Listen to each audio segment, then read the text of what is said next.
अद्भुत प्रभु, अब तो आपकी धुन पर पहाड़ियां भी पिघलने लगी।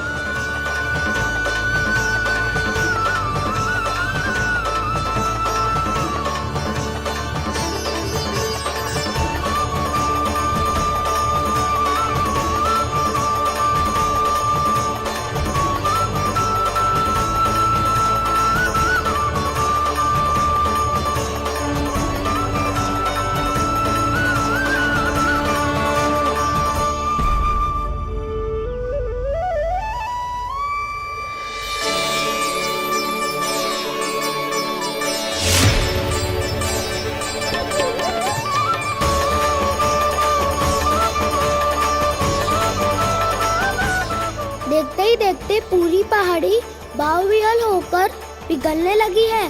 प्रभु मुरली बजाने में खो गए हैं और उनके साथ ही खो गए हैं सभी सुनने मनुष्यों, पशु पक्षियों और देवताओं के ही नहीं, जड़ चेतन किसी के लिए को रोक पाना संभव नहीं होगा। कहीं प्रभु की इस मनमोहक मुरली की धुन पर सारा ब्रह्मांड ही ना पिघल जाए। गाना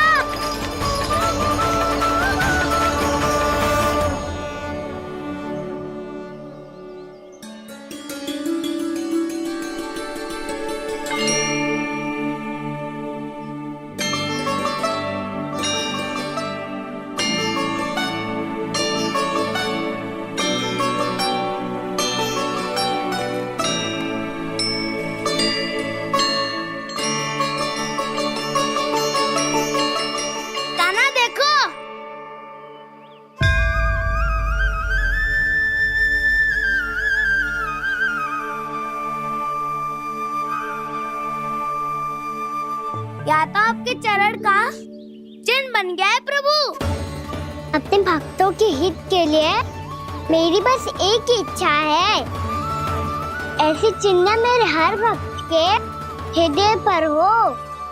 आपके पद चिन्ह तो सदैव से ही आपके भक्तों के हृदय पर छपे हुए हैं प्रभु, पर इस पहाड़ी ने भी अब इसे अपने मन में बसा लिया है।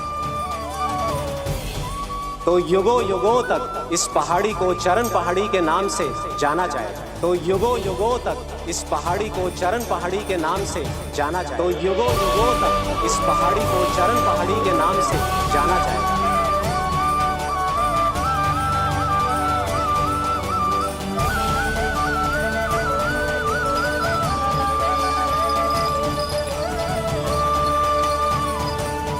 कान्हा, तो हमारे पास से वहाँ कैसे चले गए हो?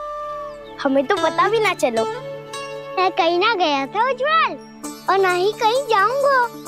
सदैव यही रहूंगा मैं, तुम सबके पास, तुम सबके मन में। भले ही कोई असुर मुझे तुम सबसे दूर ले जाने का कितना भी प्रयास क्यों ना कर ले।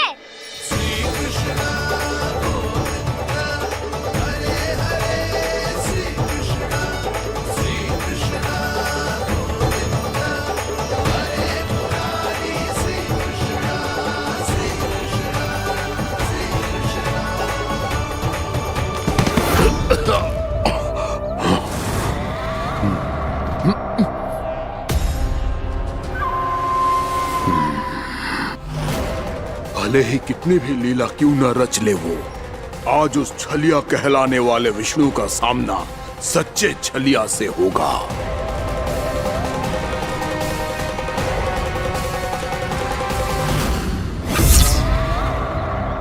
कान्हा, तू कहाँ भटक गया हो? तो नहीं सखा, मैं तो भटके हुए वो मार्ग दिखा रहा था।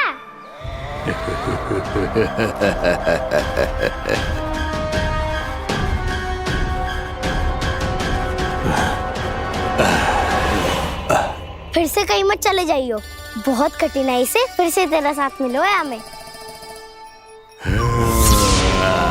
कान्हा, तो इतने दिन बाद आए हो हैं, आज हम केवल गैया ना चराएंगे, कछु आनंद भी लेंगे आज। किसो आनंद?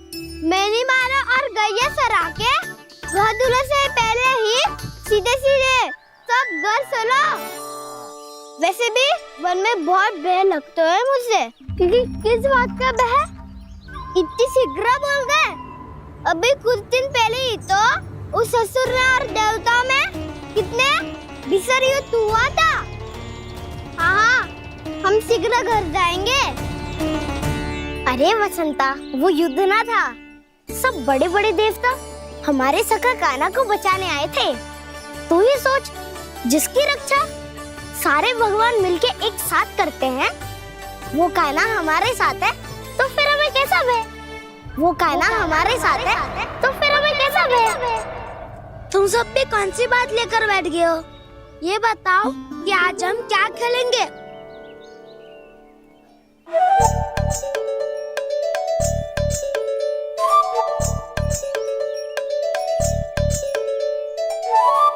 चोर प्रहरी खेले। चोर प्रहरी? हाँ, इस पे एक जन प्रहरी बनते हैं और शेष बनते हैं सब चोर।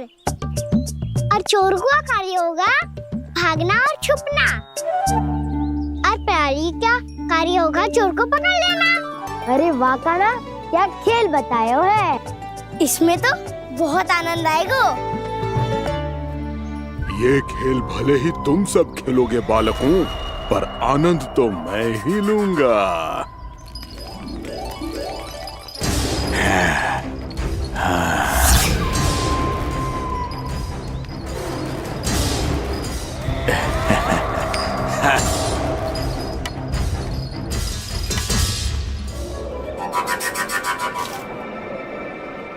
ये सिक्का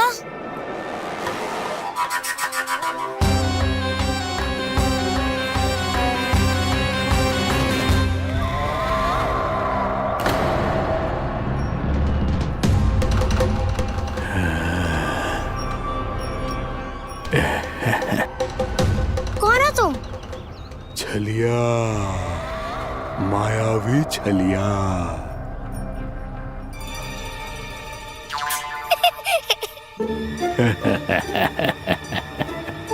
छलिया तो बहुत भयानक होता है, तुम्हारे जैसा थोड़ी दिखता है। हाँ, मुझे मूर्ख समझते हो तुम? 100 छलियाएं देखे हैं मैंने, हाँ, पर मैं उनसे ना घबराता हूँ, उनको मुझसे भय लगता है। हाँ, सच? और नहीं तो क्या, मैं हूँ ही इतना अनोखा, इतना वीर। तुम्हें विश्वास ना हो रहा है तो चलो मेरे सखाओं से पूछ लो।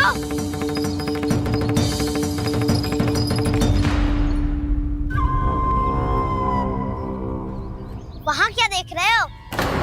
इधर देखो ज्वर।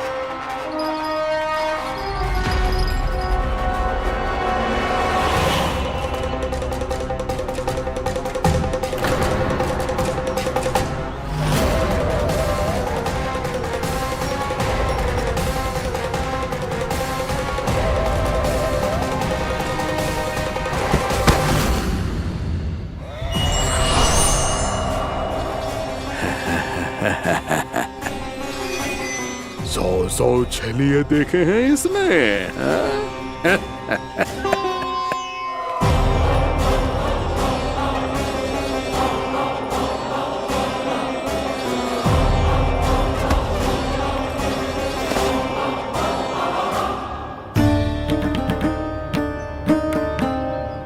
किसे देख रहे हो कान्हा?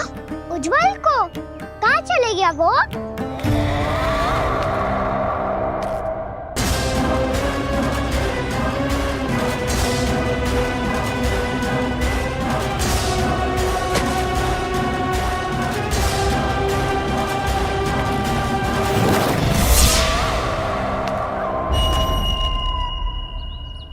चिंता मत करो कान्हा, उज्जवल यही का ही होगा, आ जाएगा। क्या हो गया कान्हा? तूने कही थी ना कि हम चोर प्रहरी खेलेंगे, तो खेल क्यों ना रहो? तुम्हारी प्रतीक्षा कर रहे थे। वैसे तुम कहाँ रह गए थे?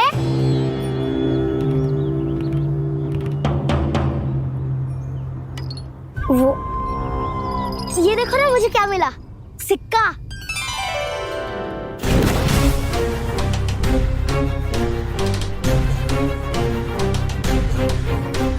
दीदी दिखा दिखा। ना ना, ऐसे ना, जे सिक्का मैं उछालूंगा और जिसके हाथ में आया वो बनेगा प्रहरी और अन्य सब चोर। स्वीकार है, स्वीकार है। यदि मैं प्रहरी बन गया तो बहुत सरलता से इस कृष्ण को पकड़कर गुफा में ले जाऊंगा और वहीं इसकी हत्या कर दूंगा। इसे इसके ही यंत्र में फंसाना होगा मुझे।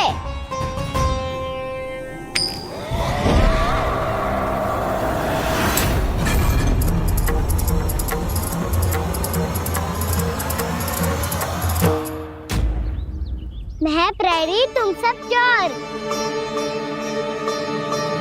कोई बात नहीं कृष्ण, अब इस उज्जवल की तरह पहले तुम्हारे सारे सखाओं को फंसाऊंगा मैं और फिर ले जाऊंगा तुम्हें।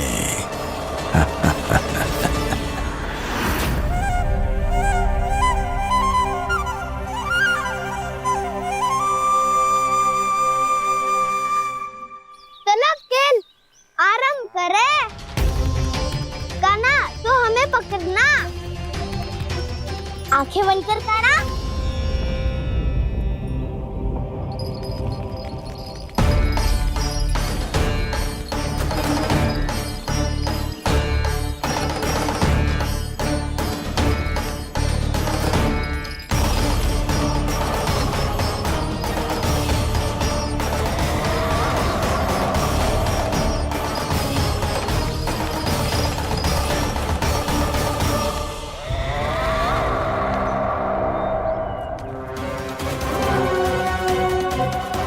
अकेला रह गया ये, अब फंस गया ये।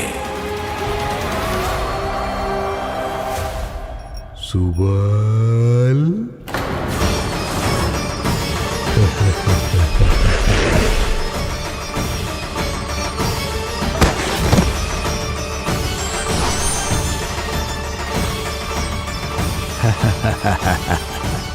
इन सब का तो मुझे पता नहीं, परंतु मुझे बड़ा आनंद आ रहा है इस खेल में।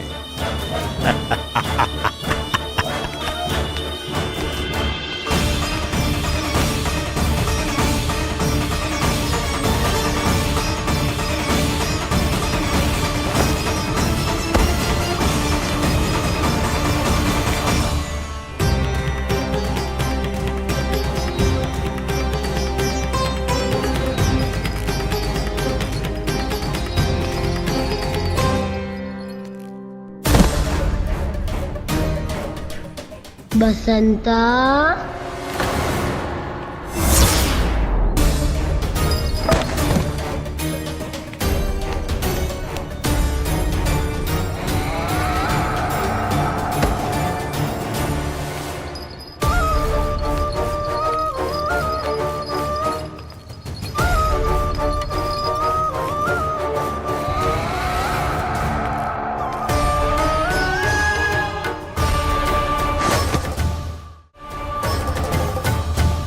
ये तो एक एक करके सभी बालकों को अपना शिकार बनाता जा रहा है।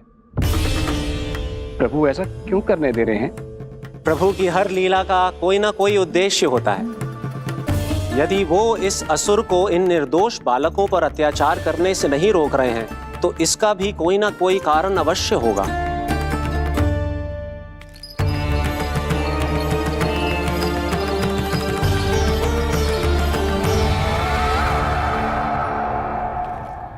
श्री दामा,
अब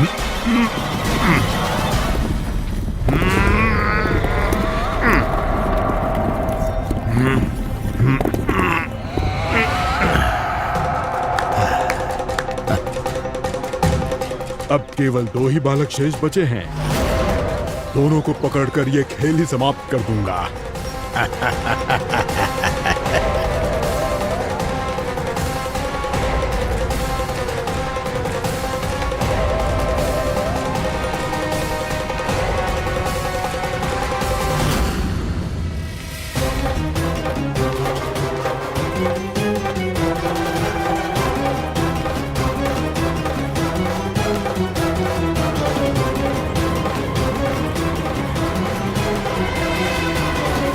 ये तो छलिया है, मायावी छलिया। मेरे सभी सखाओं को शिकार बना लिया इसने। मैं इसे नहीं छोड़ूंगा। कान्हा, कान्हा,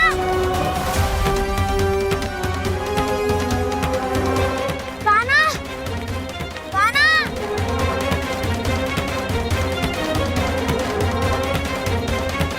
कान्हा। ताऊ,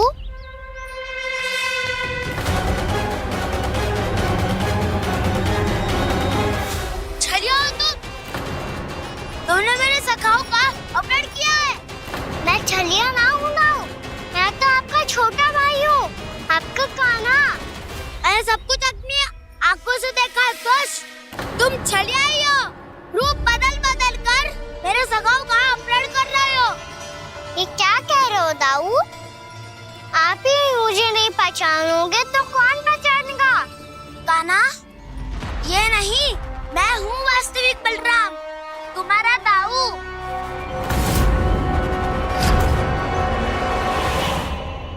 इसके बहकावे में मत आना कान्हा।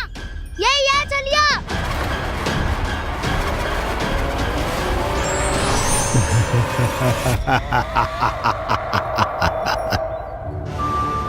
बुद्धिमान बालक, केवल तुमने ही पहली बार में माना है कि मैं ही वास्तविक छलिया हूँ। पर हम तुमसे भयभीत नहीं है दस। इसी क्षण हमारे सखाओं को मुक्त कर दो। अच्छा, यदि इतना ही क्रोध आ रहा है तो जाओ, छुड़ा लो अपने सखाओं को।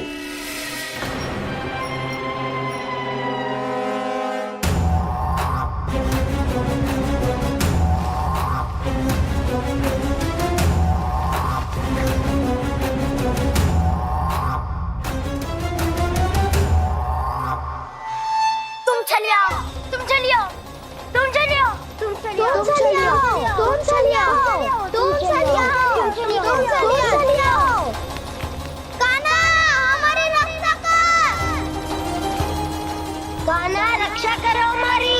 बलराम, हमें बचाओ। कान्हा, हमारी रक्षा करो हमारी।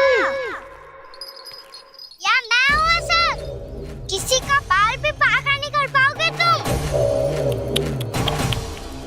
बालक, पर मैंने तो पहले ही तुम्हारे सखाओं को उस कंदरा में पहुंचा दिया है। बेचारे इस समय घबरा के रो रहे होंगे, सहायता की भिक्षा मांग रहे होंगे। जानते हो तुम उन सबका अपहरण क्यों कर पाए? क्योंकि मैंने तुम्हें कर नहीं दिया, ताकि मुझे तुम्हारा सामना करने के लिए एकांत मिल सके। अच्छा। जाओ, आप जाके सखाओं को बचाओ। इस दुष्ट के लिए मैं पर्याप्त हूँ।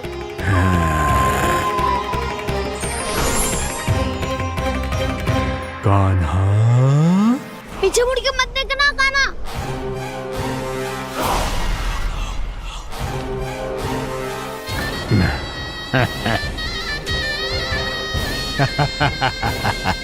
अपने सखाओं की तरह अब तुम भी फंस गए कृष्ण। अच्छी कलाकारी कर लेते हो ना सर। किसे सिखाया ऐसा स्वांग करना? स्वांग नहीं, माया है ये विद्या मैंने अपने पिताश्री से सीखी है। माया के महान आचार्य मायासुर। तो तुम मायासुर के पुत्र हो, पर जिसके सामने ना माया जाल बुनने का प्रयास कर रहे हो, ये माया के स्वामी है, ये मायाधर विष्णु है। ये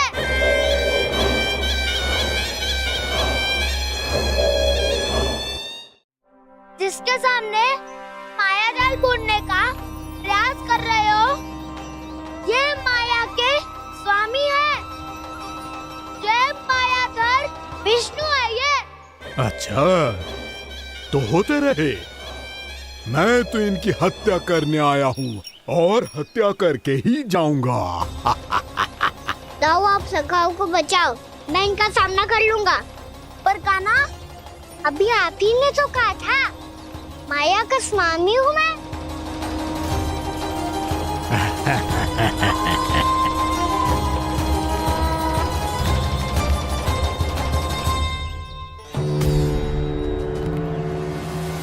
ये तो मथुरा का व्यापारी है।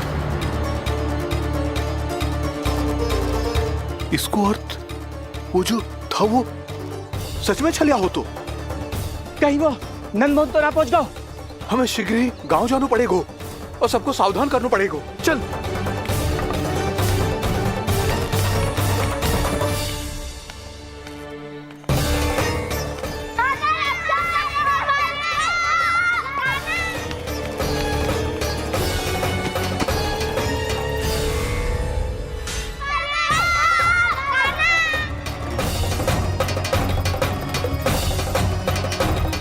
यदि तुम्हें लग रहा है कि मेरे छल के वार से बच गए हो, तो मुझसे भी बच जाओगे। ये तुम्हारी सबसे बड़ी भूल है कृष्ण। मेरे पास बहुत सारे मायावी अस्त्र हैं, जो क्षण भर में ही तुम्हें विष्णु लोक पहुंचा देंगे। तो फिर प्रतीक्षा क्यों कर रहे हो? बालक, मैं परिहास नहीं कर रहा हूँ। मुझे पता है, तभी तो कह रहा हूँ शीघ्र दिखाओ ना। मुझे तुम्हारे सारे मायावी अस्त्र देखने हैं। कैसे बालक हो तुम? मैं यहाँ खेल दिखाने नहीं आया हूँ। तो समय व्यर्थ क्यों कर रहे हो ब्रह्मासुर? जो करने आए हो वो ही करो ना। अब देखो कैसे तुम्हारे प्राण एक ही वार में इस देह का साथ छोड़कर उड़ जाएंगे। मेरी मायावी अग्नि तुम्हारे भोले भाले से इस मुख को जलाकर भस्म कर देगी।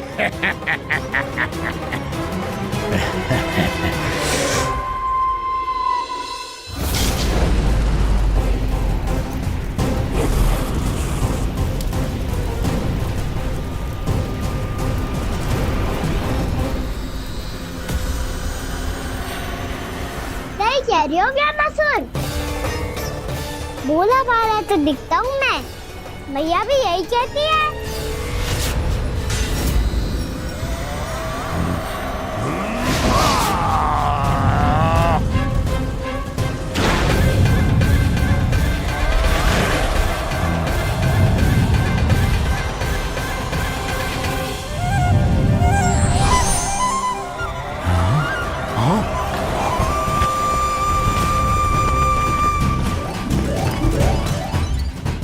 आसन को उपहार देने के लिए बहुत बहुत धन्यवाद ब्रह्मासुर। बहुत समय से खड़े खड़े थक गया था मैं।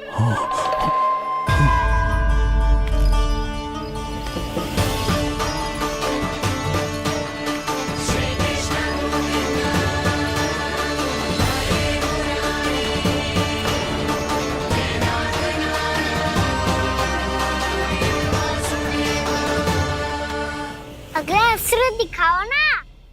तुम्हारी यही जिज्ञासा आज तुम्हारा अंत करने में सहायक बनेगी मूर्ख बालक।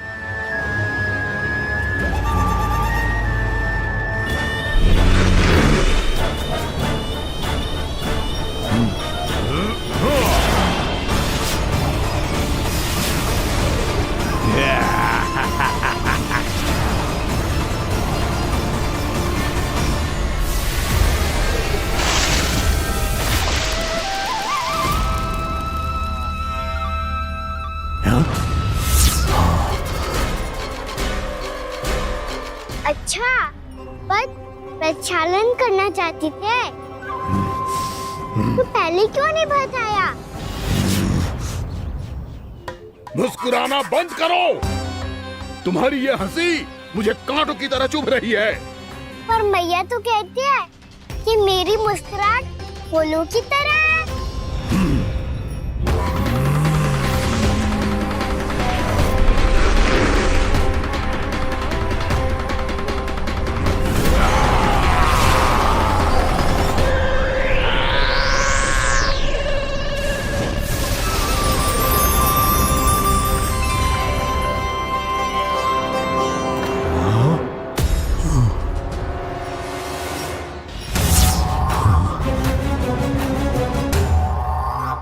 कहा था ना मेरी मुस्कुराहट बिल्कुल इन्हीं फूलों की तरह है। और तुम कर क्या रहे हो मामा सर? कभी आसन दे रहे हो, कभी पद प्रक्षालन कर रहे हो और अब फूल भी चढ़ा दिए। तुम मुझ पे वार करने आए हो कि पूजा करने? तुम्हारी पूजा तो मैं अब ऐसी करूंगा कि तुम मृत्यु के बाद भी मुझे भूल नहीं पाओगे बालक।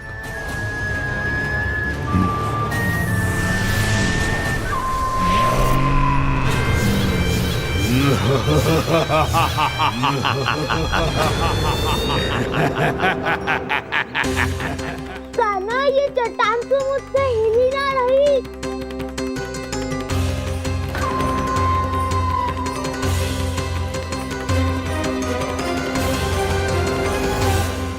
अभी कंदरा के अंदर कुछ क्षणों में ही प्राण वायु समाप्त हो जाएंगे। तुम्हारे सारे सखा एक एक कर अपने प्राण त्याग देंगे और तुम्हारा वध करूंगा मैं।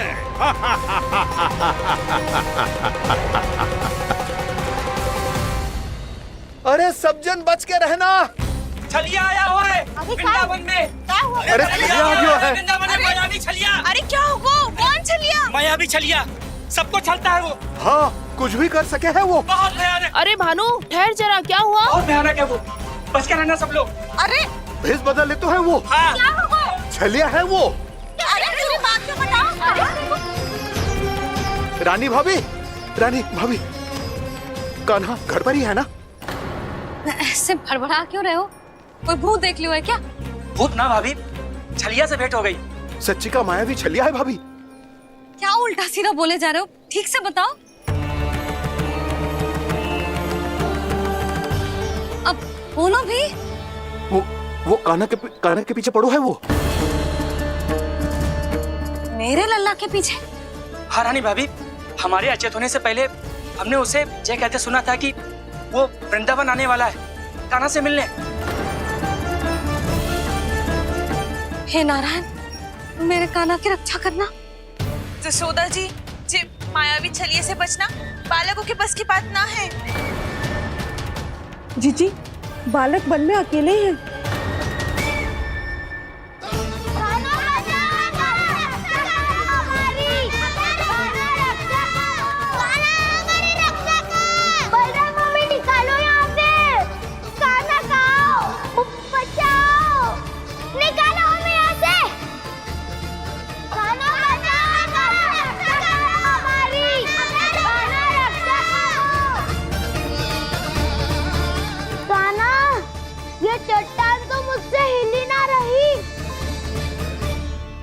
यदि मैं माया का स्वामी हूँ तो आप भी बल के स्वामी हो।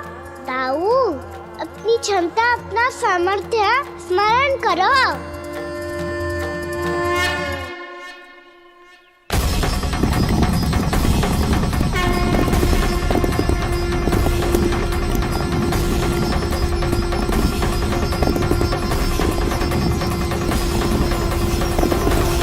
इससे पहले कि वो कंदरा का द्वार खोल के तुम्हारे सखाओं को बाहर निकाले, मैं तुम्हारे प्राण ले लूंगा कृष्ण।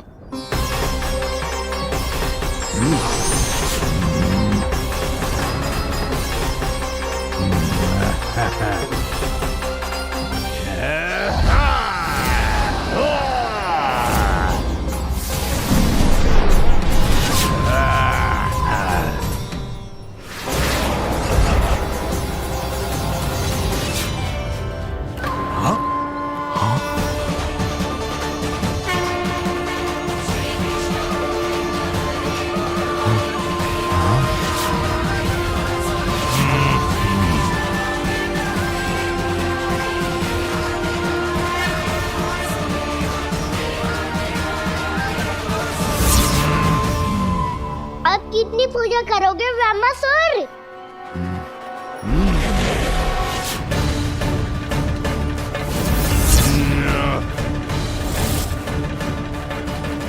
प्रभु तो खेल खिला रहे हैं इससे, और ये खेले जा रहा है विवश होकर, उनकी माया से बाध्य होकर।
जो प्रभु के सामने माया करने आया था, वो स्वयं को ही माया में उलझा हुआ पा रहा है।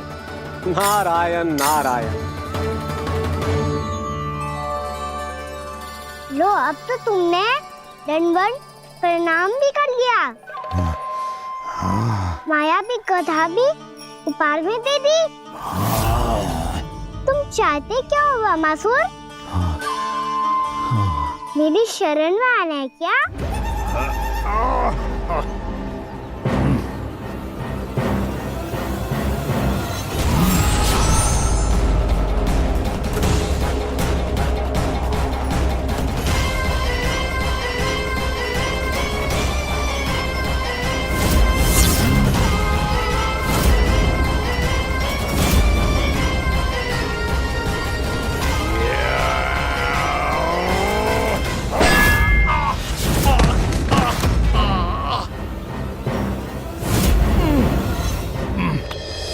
सोच विचार का समय ना है हमारे पास।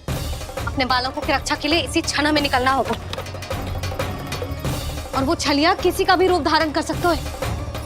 सुलक्षणा तेरा, शांति तेरा या मेरा, किसी का भी रूप धारण करके हमें भ्रमित कर सकते हो। इसीलिए हमें सतर्क रहना होगा।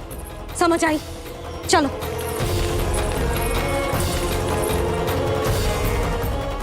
अभी भी समय है ब्रह्मासुर, समझ जाओ। यदि मैया आ गई तो बात गड़बड़ हो जाएगी।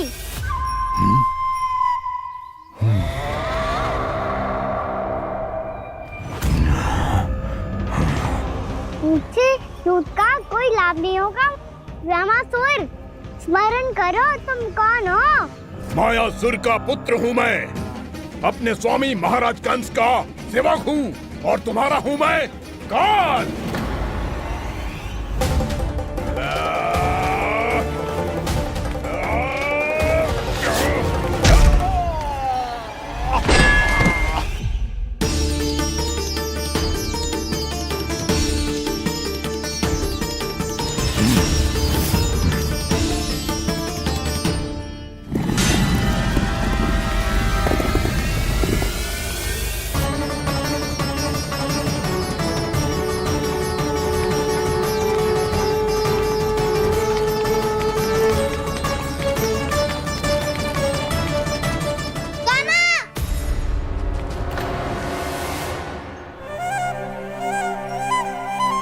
बाबा कहते हैं दुष्टों को पहले बातों से समझाना चाहिए, फिर भी ना माने तो अस्त्र ना उठाना दृढ़ता होती है।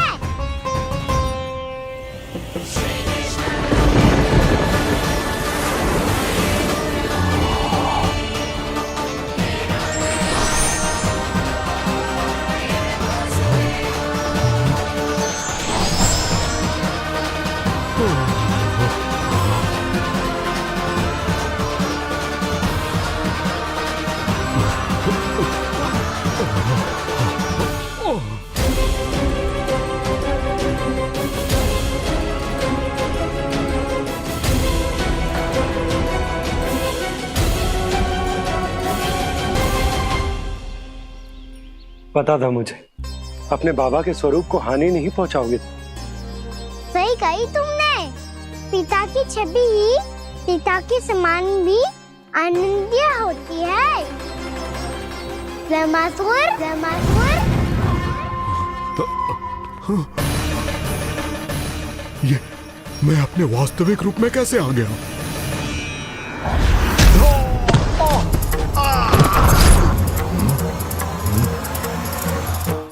मेरे बाबा का स्वरूप नहीं लेना चाहिए था तुम्हें।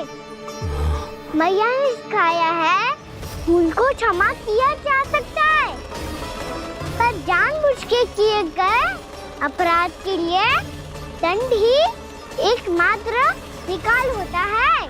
ये बार बार अपनी मैया का नाम ले रहा है। यदि मैं वो स्वरूप लूं तो अपनी मैया पर वार नहीं कर पाएगा ये।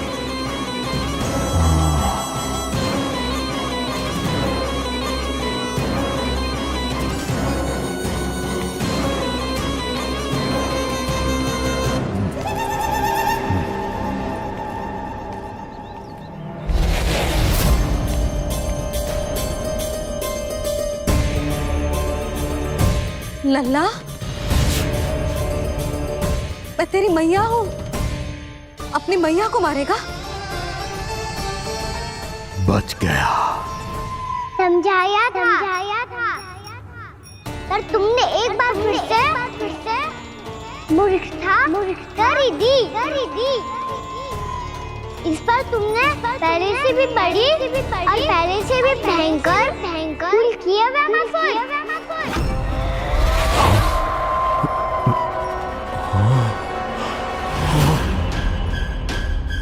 ये क्या हो रहा है मुझे? बार बार मेरा रूप क्यों बदल रहा है? ममता को समझे बिना अधिक समय तक मैया का स्वरूप हरण करके नहीं रख पाओगे ब्रह्मासुर।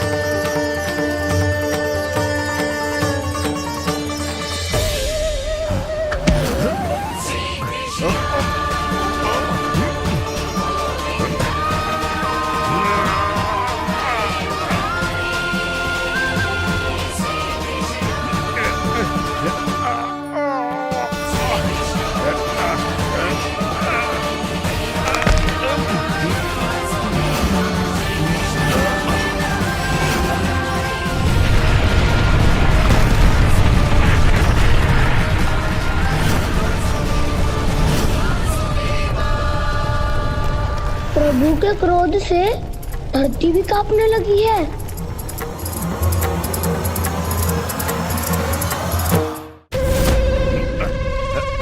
पुत्र को मारने के उद्देश्य से एक माँ का रूप लिया तुमने। ये ममता का और मेरी मैया का घोर अपमान है ब्रह्मासुर।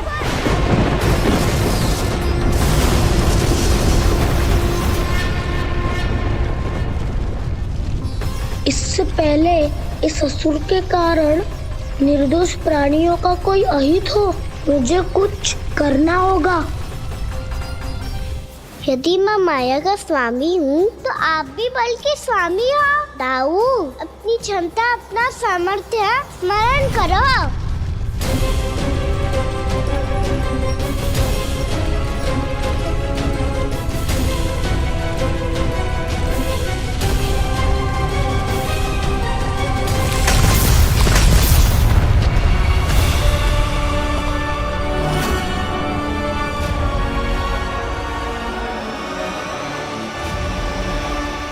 अद्भुत बल दाऊ, अद्भुत।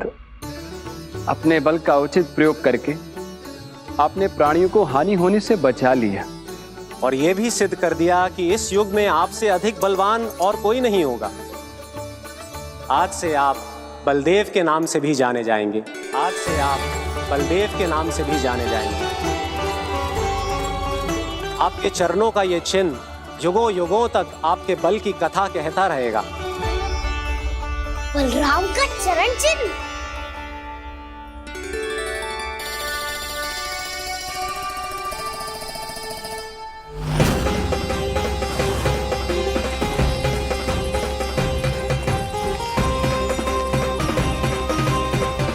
मेरी माया से आज तक कोई नहीं बच पाया है। एक बार मुझे छोड़कर देखो, फिर पता चलेगा कि मैं हूँ कौन। पहले ये तो देख लो कि मैं कौन हूँ।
कुछ वरन आया हुआ मसूर।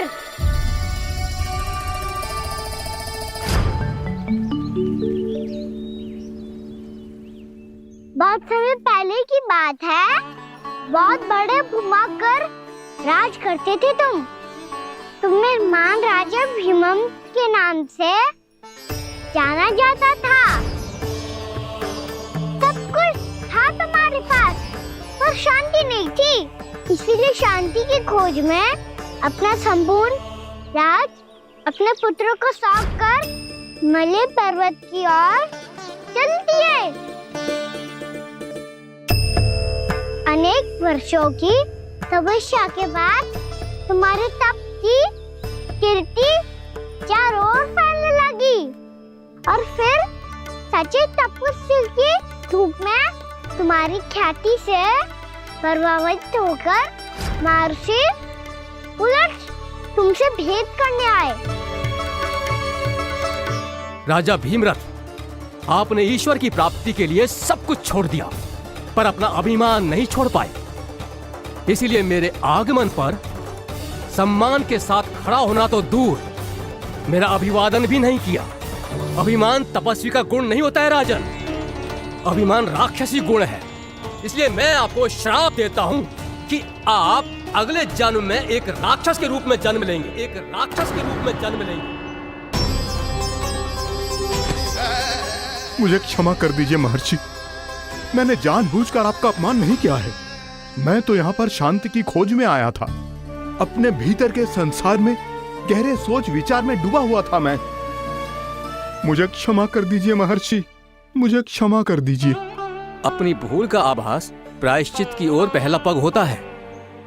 मैं अपना श्राप तो वापस नहीं ले सकता, परंतु आपको एक वचन अवश्य दे सकता हूँ। जब भी प्रभु नारायण का अवतार होगा, आपको उचित समय पे वो वरदान देंगे जिसकी आप लंबे समय से प्रतीक्षा कर रहे हैं।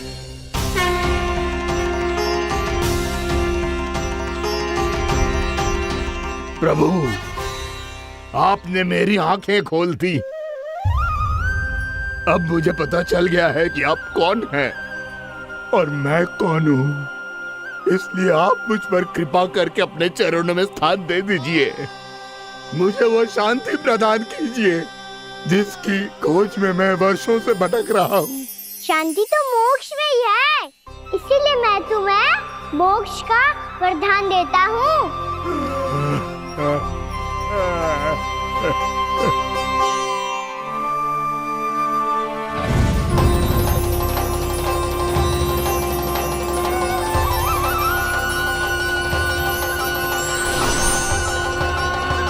प्रभु की ये लीला सदैव स्मरण रखी जाएगी। इस स्थान को इनका आशीर्वाद मिलेगा और इस कंदरा को व्योमासुर की कंदरा के रूप में पहचाना जाएगा। भविष्य में अनेक ऋषि मुनियों की शरण स्थली बनेगी ये कंदरा। ये कोई साधारण बालक ना है। ऐसा चमत्कार कोई साधारण बालक थोड़ी ना कर सकते है। तुम सत्य कह रहे थे बलराम। कान्हा सच्चे में भगवान ही है। तभी तो सब देवता इसे बसाने और इसकी ओर से युद्ध करने आते हैं। तुम सब ऐसे आंखें फाड़ के क्यों देख रहे हो मुझे?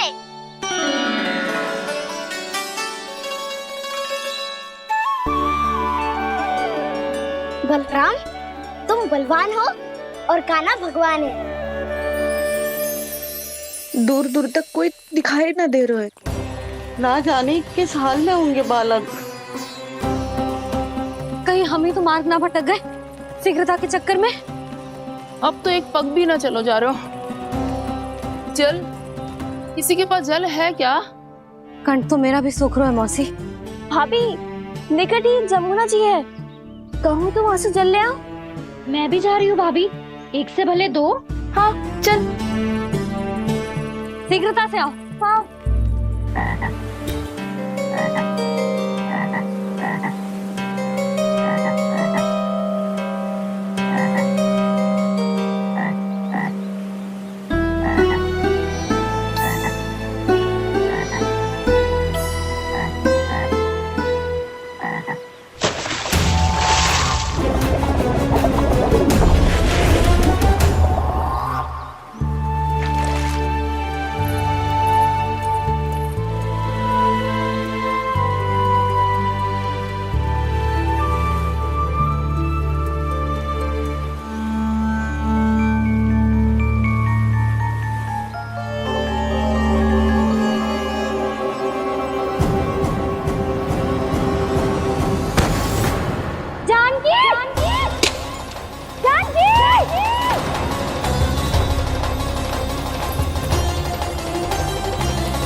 जानकी, जानकी,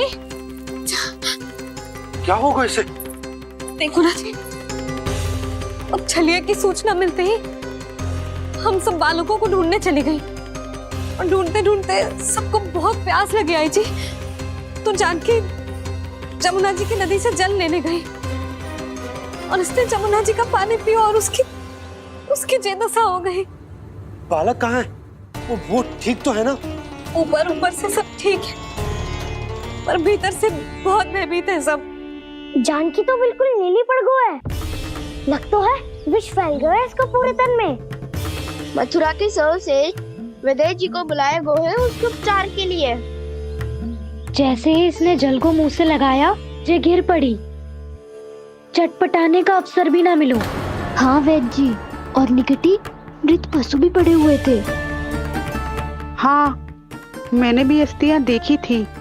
इसका तो यही अर्थ हो सकता है कि समस्या वहाँ के जल में ही हो। वैद्य जी, आप रोगी की नाड़ी पे ध्यान दो ना। जे गोपिया क्या कह रही है उसे सुनने की आवश्यकता ना है। जब तक विष के कारण का पता नहीं चल जाता, हम उपचार कैसे कर सकते हैं रानी जी? जी, वो निकट ही यमुना जी में एक विशेष क्षेत्र है, जे सब उसी के जल की बात कर रहे हैं। तब तो ऐसा भी हो सकता है कि किसी विषैले सर्प के काटने का प्रभाव हो। पर सर्प के काटने का चिन्ह ना है उसके तन पे। सर्प जब काटता है तब उसके दांत के चिन्ह बन जाते हैं। मुझे पता है, बड़े बड़े सर्प को काटते हुए देखो है मैंने। एक दिन अब बस कर उज्जवल, जे बड़ी बड़ी हाँकने का समय ना है। पर यदि सर्प ने ना काटा है, फिर जानकी की ये दशा किसने की? अवश्य किसी राक्षस ने की होगी। नाना, कोई विषैला पशु भी तो हो सकता है। यह अवश्य किसी महाविषैले सर्प के विष से हुआ है। सर्प ने भले ना काटा हो, लेकिन यह अवश्य ही किसी महाविषैले सर्प के विष के कारण हुआ है। कालिया नाग। कालिया नाग?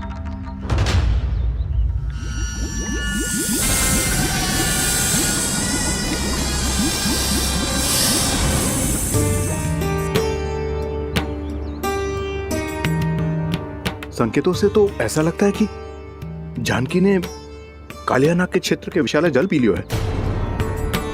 कालिया नाग एक लोक श्रुति है, कल्पना में गढ़ी हुई एक कथा, और कछु ना है। हमें जाके पता लगाना पड़ेगा। पर हमें वहाँ जाने से मना किया है ना बड़ों ने। उज्जवल सही कह रहे हो है। इस समय जानकी के स्वार्थ से अधिक महत्वपूर्ण और कछु ना है। जानकी हमारे लिए ही जलाने गई थी जी, ना मैं उसे जाने देती ना जैसा वो तो। वैद्य जी आप शीघ्र कछु करो, कैसे भी कछु भी करो, पर इसके प्राण बचा लो। यशोदा, धैर्य रखो, श्री नारायण पर विश्वास रखो, वो सब ठीक कर देंगे।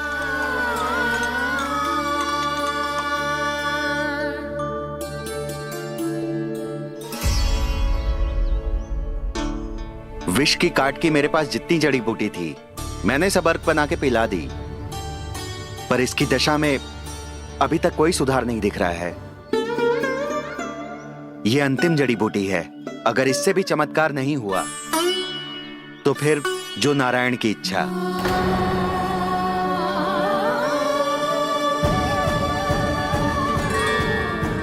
पर कोई तो उपाय होगा जानकी को बचाने का। कान्हा, यदि तुझे किसी औषधि के बारे में पता है हमें बता दे, हम जानकी ले आएंगे।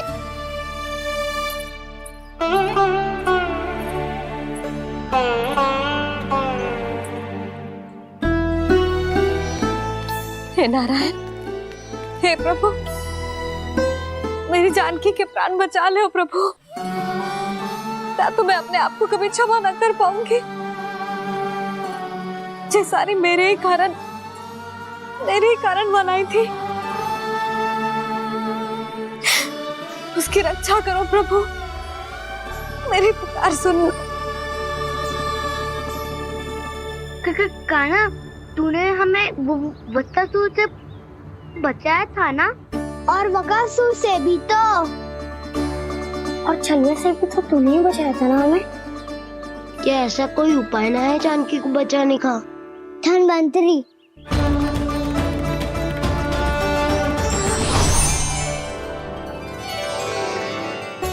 मैं आ गया हूं प्रभु, चिंता मत कीजिए,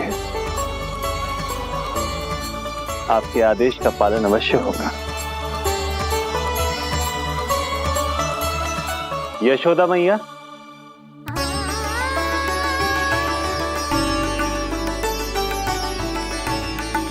मैया आपको कोई पुकार रहा है।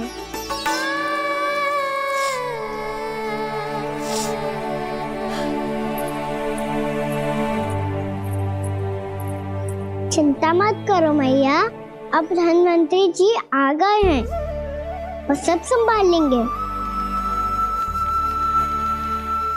धन्वंतरी जी कौन है? जिन्होंने संसार का आयुर्वेद दिया, आरोग्य के देवता, वे श्री नारायण के अवतार।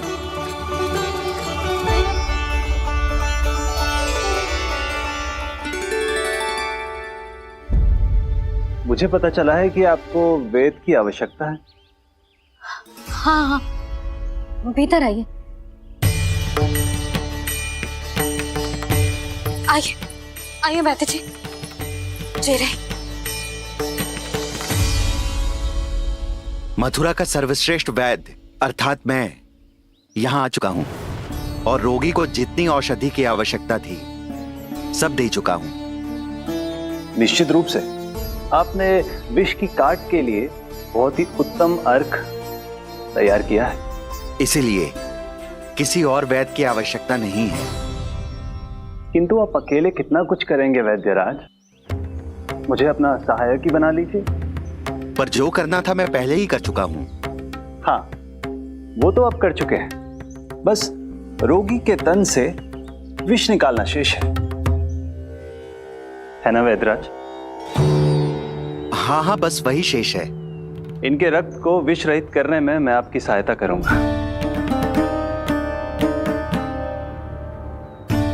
पहले ये संजीवनी मानी जाने वाली इन लाल फूलों की बूटी को भी घिसना है ना?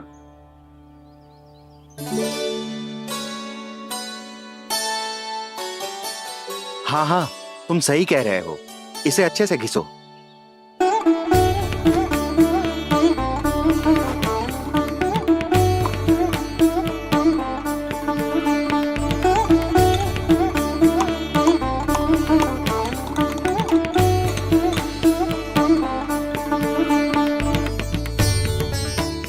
और ये नीले फूलों को भी तो मिलाना है ना? हाँ हाँ, अच्छे सहायक बन सकते हो तुम, ऐसे ही श्रम करते रहो।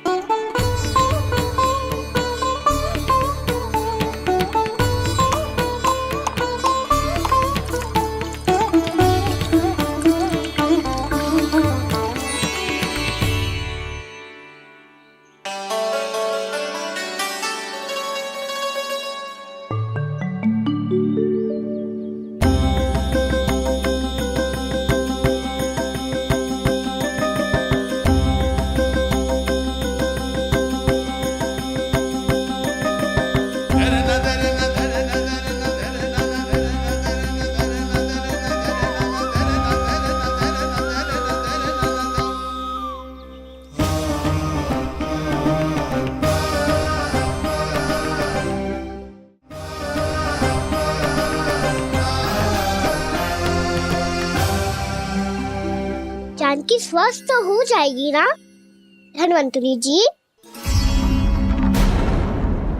धन्वंतरी?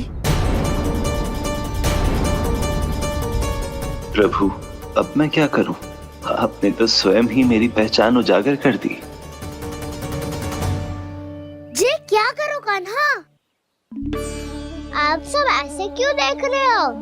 भैया कहती है ना, सभी वेद धन्वंतरी जी का ही रूप होते हैं। वाह कृष्णा, चतुर तो हो तुम। वैसे वास्तविक धन्वंतरी मैं हूँ, मेरा अर्थ है वास्तविक वैद्य मैं हूँ। ये तो मेरा सहायक है, मुझे पूरा विश्वास है बिल्कुल ठीक हो जाएगी। वैसे ही थोड़े ना मुझे मथुरा का सर्वश्रेष्ठ वैद्य कहते हैं लोग।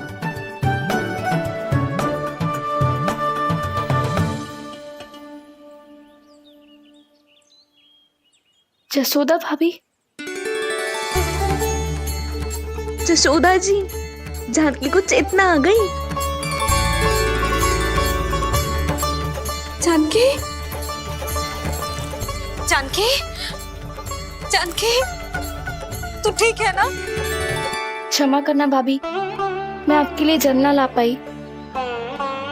बस बहुत भूख लगी है। मैं अभी कछु लाती हूँ। जानकी माखन खाओगी?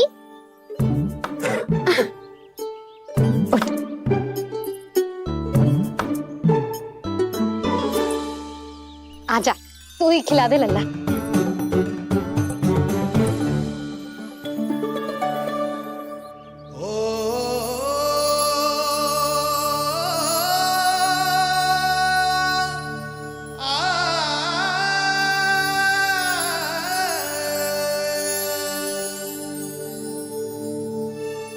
तुम सब मेरे लल्ला को माखन चोर कहती हो ना, आज देखो अपना ही माखन जानकी को खिला रहे है।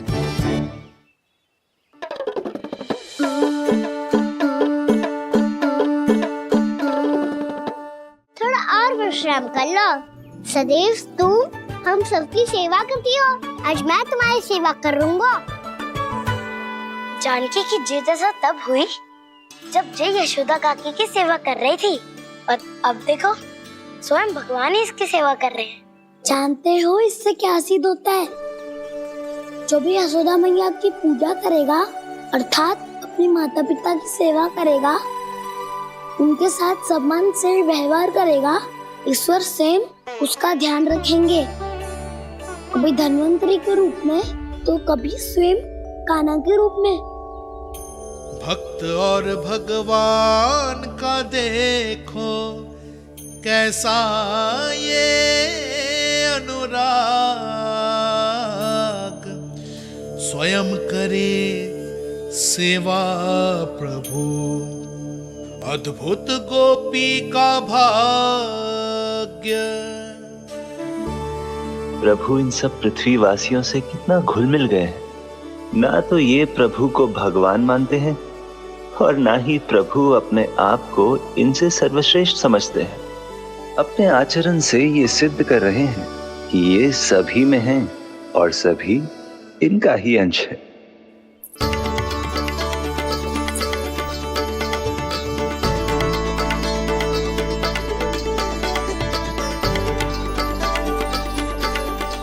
प्रभु,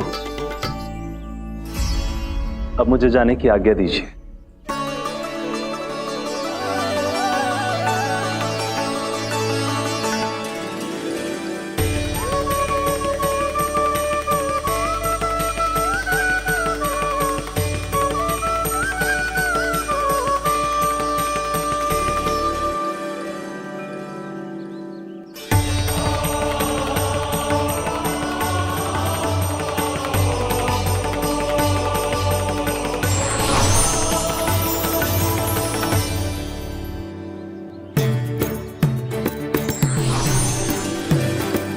कान्हा ने तो सच्ची में धन्वंतरी जी को बुला लिया था।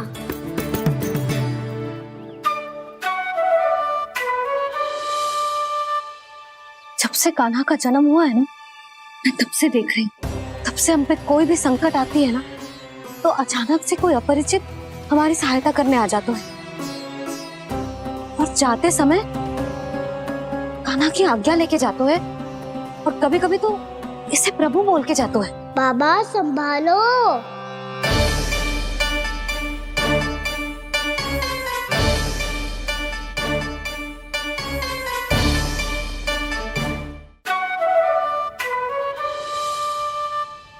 जब से कान्हा का जन्म हुआ है ना, मैं तब से देख रही हूँ, तब से हम पे कोई भी संकट आती है ना, तो अचानक से कोई अपरिचित हमारी सहायता करने आ जाता है, और जाते समय कान्हा की आज्ञा लेके जाते है, और कभी कभी तो इसे प्रभु बोल के जाते है। बाबा संभालो। यशोदा, इस जानकी को चढ़ो है और विचित्र विचार तुम्हारे मन में है। अरे सब जानते हैं कि हमारा परिवार राजसी, तुम्हें पता ना चलता होगा, पर हमारे कान्हा को सब राजकुमार ही समझते हैं देखकर, इसीलिए उसे सम्मान देने के लिए सब ऐसा ही करते हैं, और कोई बात ना है।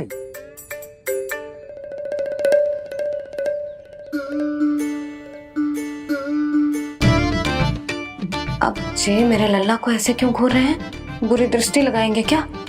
वैद्यराज जी, आपके सहायक तो गए, अब आप यहाँ क्यों? वो क्या है ना, मैं अपने रोगी का निरीक्षण करके पूरी तरह से संतुष्ट होकर ही जाता हूँ।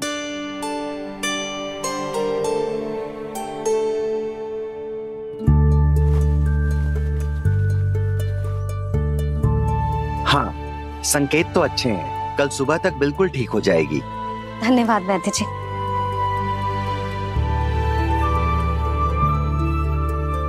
बस तो फिर हम कल पकड़न पकड़ाई खेलेंगे जानकी।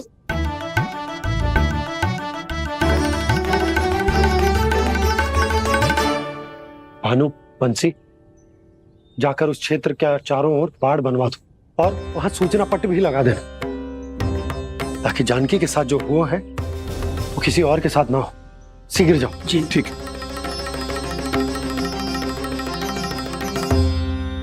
बाड़ और सूचना पट लगवाने से समस्या का समाधान नहीं होगा बाबा। निर्दोष पशु सूचना पट देखकर भी कुछ समझ नहीं पाएंगे।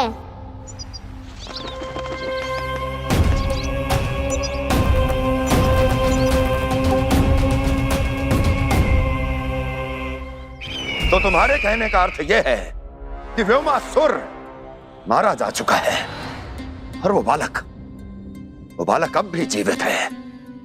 हाँ महाराज, मैंने गोप बालकों को कहते सुना था कि कृष्ण ने छलिया को मोक्ष दे दिया है, पर वृंदावन सुरक्षित नहीं है महाराज। वो एक बहुत बड़ी समस्या से जूझ रहे हैं। कैसी समस्या? गांव के निकट क्षेत्र में किसी विषैले सर्प का निवास है। उसके विष का प्रभाव इतना भयानक है महाराज, जैसे विष ना हो, स्वयं हलाहल हो। मेरी कोई भी औषधि रोगी का उपचार नहीं कर पा रही थी। निकट के क्षेत्र में कहाँ है वो सर्प? गोप मानते हैं कि वो सर्प गांव के निकट यमुना नदी के जल में रहता है। मुझे तो लगता है महाराज, ये कालिया नाग की कथा कोई किंवदंती या लोक श्रुति नहीं, एक सच्चाई है। एक विशैली सच्चाई।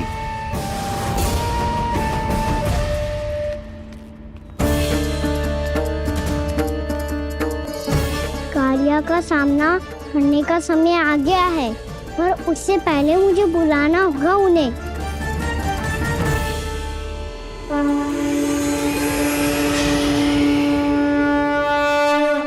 संसार के दारुण भय का नाश करने वाले, सभी कष्टों का हरण करने वाले, विश्व का समस्त ऐश्वर्य प्रदान करने वाले, कमल जैसे लोचन, मुख और चरणों वाले आजानुभुज श्री राम को मैं बार बार नमस्कार करता हूँ।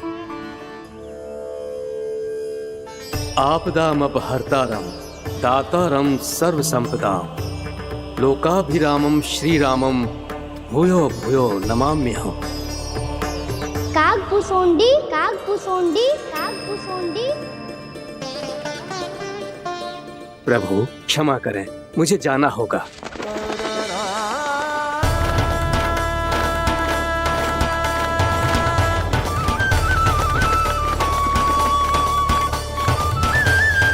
प्रणाम प्रभु।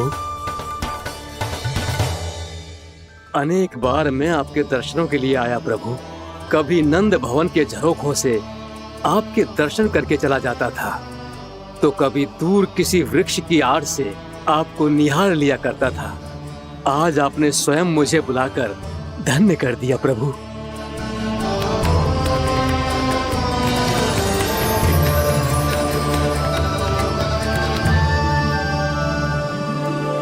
मैंने आपको यहाँ एक विशेष कारण से बुलाया है। आपके श्राप से इस कालिया नाग को मुक्त करने का समय आ गया है। ये तो बहुत ही उत्तम समाचार है प्रभु। इतने वर्ष बीत गए, मुझे आज भी स्मरण है वो दिन जब मैंने उन्हें श्राप दिया था। अपने क्रोध पर नियंत्रण खोकर बहुत बड़ी भूल कर दी थी मैंने प्रभु। बीती हुई घटनाओं पर दुखी होके कोई लाभ नहीं है। हमें भविष्य की ओर देखना होगा।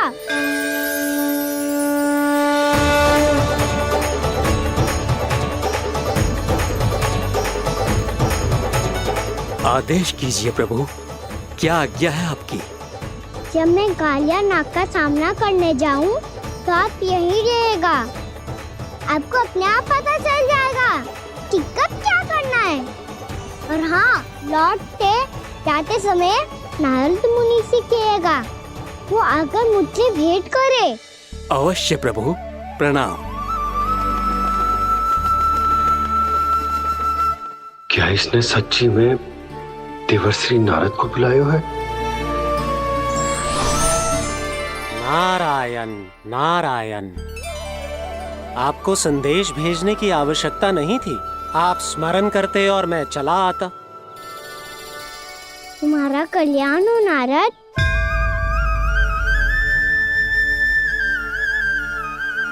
मैंने तुम्हें एक विशेष कार्य के लिए बुलाया है। आज्ञा दीजिए प्रभु। तुम्हें एक बार फिर कंस से भेंट करनी होगी। विचार कीजिए महाराज। क्या आप बिना किसी शंका के कह सकते हैं कि कौन सी पंखुड़ी पहली है और कौन सी आठवीं? उस दुष्ट से भेंट करना स्वयं कीचड़ में उतरने के समान है प्रभु। कमल पुष्प प्राप्त करना हो तो कीचड़ में उतरना पड़ता है नारद। आपका आदेश तो मैं स्वप्न में भी नहीं टाल सकता प्रभु। कंस कालिया नाग के बारे में जान गया है, पर वो उसका सामना करने का साहस नहीं कर पाएगा। मैं आतुर हूँ प्राप्ति, मूर्ख नहीं। मेरी बुद्धि फिर नहीं गई है। मैं स्वयं उस कालिया जैसे महाविशैले सर्प के सामने खड़ा हो जाऊं और अपने ही काल को आमंत्रित कर लूं। तो फिर अपने लाभ के लिए उसका प्रयोग करने का कोई और उपाय सोचिए स्वामी। कुछ ऐसा कीजिए कि यमुना नदी का पूरा जल विशैला हो जाए और वृंदावन वासी उसका उपयोग करे, और आपका काल कहलाने वाला वो बालक स्वयं काल के गाल में चला जाए। उत्तम उत्तम सुझाव है प्राप्ति। अब मुझे उस कालिया तक पहुंचने का मार्ग ढूंढना होगा। उसको विवश करने का कोई उपाय ढूंढना होगा, क्योंकि व्यक्तिगत रूप से उससे भेंट करना असंभव है, असंभव। आप सही कह रहे हैं प्रभु। कंस में उतना सामर्थ्य नहीं कि वो कालिया नाग का सामना स्वयं कर सके। वैसे तो कालिया गरुड़ देव का भी सम्मान नहीं करता, तो फिर वो कंस का सम्मान क्यों करेगा भला? नहीं करेगा, पर कंस तुम्हारा सम्मान अवश्य करेगा। नारद तुम्हारी बातें भी सुनेगा और मानेगा भी। ये मेरी योजना का बहुत ही महत्वपूर्ण भाग है। तुम कंस के पास जाओ और कहो कि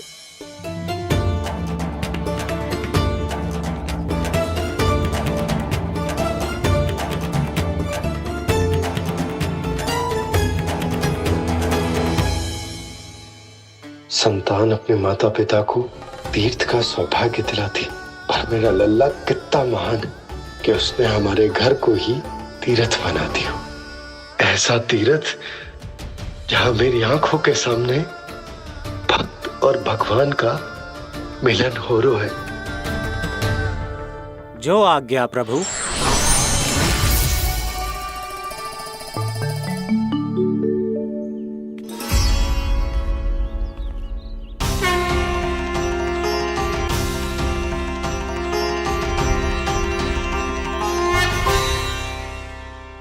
बाबा, कान्हा, ये सब क्या चल रहा है? पहले काग भुसुंडी जी और फिर जे नारद जी। क्या योजना बना रहे हो तुम? कान्हा, बताना लल्ला, क्या सोच रहे तू? कान्हा देख, अगर तुझे अपने बाबा को ना बताना हो ना, अपने भक्त को बता दे। क्या सोच रहे हो लल्ला? क्या करने वाले हो आप?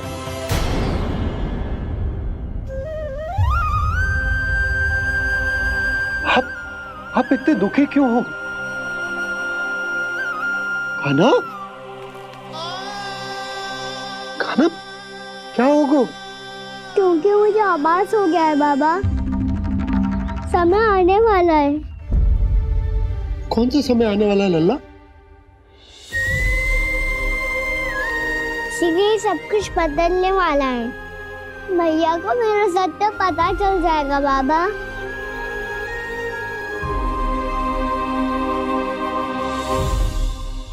पर लल्ला, इसका काग भुसुंडी और कालिया नाग से क्या संबंध है? ऐसा क्या हुआ था और क्या होने वाला है?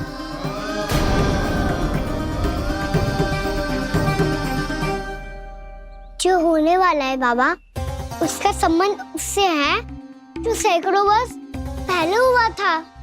महर्षि भृगु के एक वंशज थे वेद शिरोमणि, जो विंध्याचल की पहाड़ियों में साधना कर रहे थे।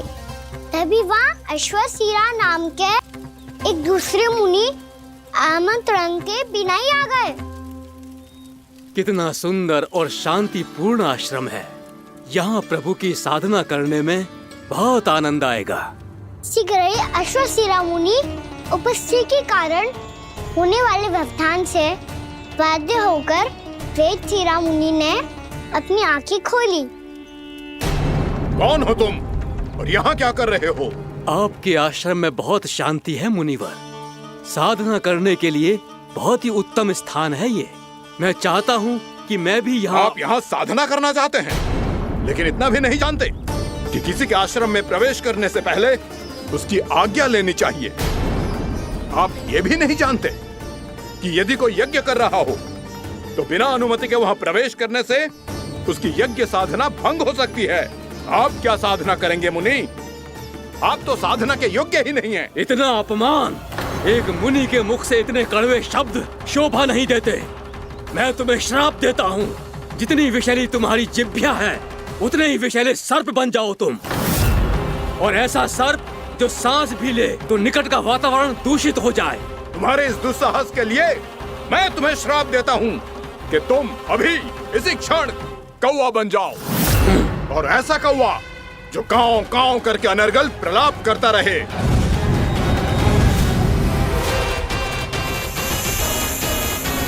ये मैंने क्या किया? ये मैंने क्या किया? क्रोध के कारण दोनों ने एक दूसरे को श्राप दे दिया। पर दोनों ही मेरे भक्त थे, और भगवान होकर मैं अपने भक्तों को इतनी कठिनाई में कैसे देख सकता था। इसीलिए जिस संकट में उन दोनों ने अपने आप को फंसा लिया था, उसका समाधान करने में मैं उनके पास गया।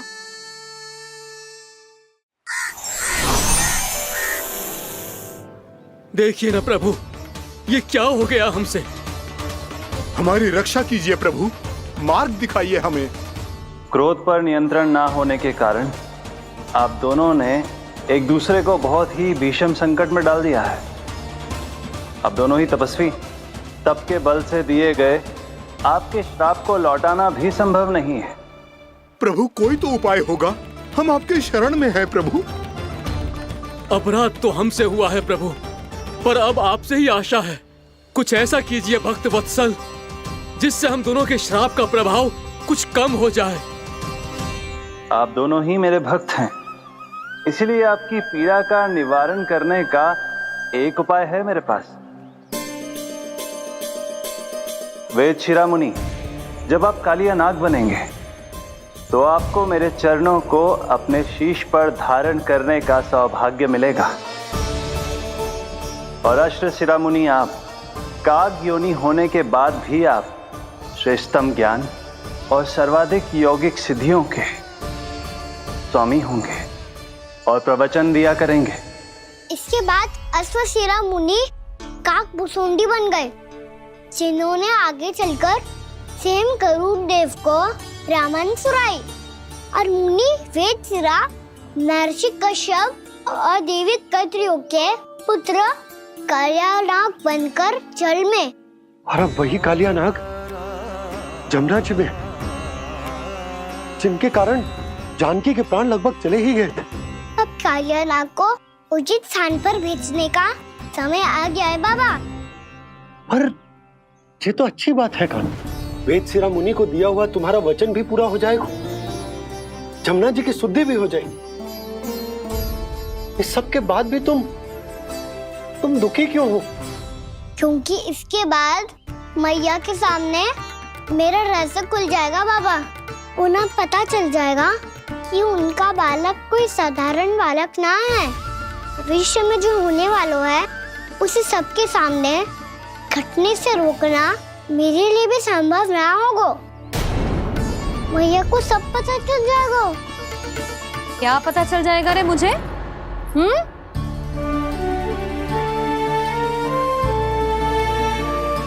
यही कि सबसे अधिक प्रेम मैं आपसे ही करता हूँ। अब बस भी कर, चलो भोजन के लिए बुलाने आई थी तुम दोनों को। भूखा थोड़े ना रहने दूंगी अपने लल्ला को, मेरा लल्ला दुर्बल हो जाएगा ना। आप खिलाओगे तो ही खाऊंगा। हाँ ठीक है, मैं ही खिलाऊंगी। अब चल, आओ जी चल।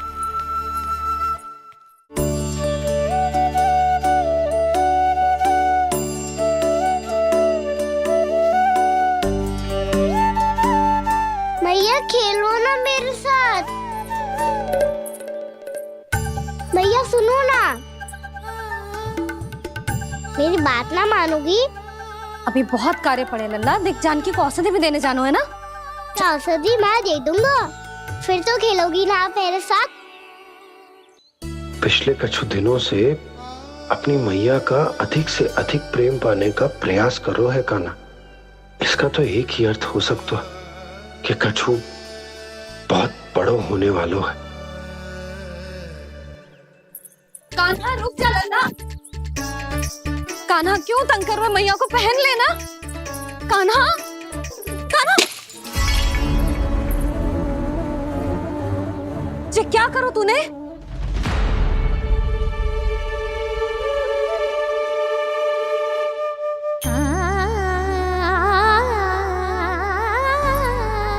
अच्छा ठीक है, अब मुंह लटकाने की आवश्यकता ना है। ये ले।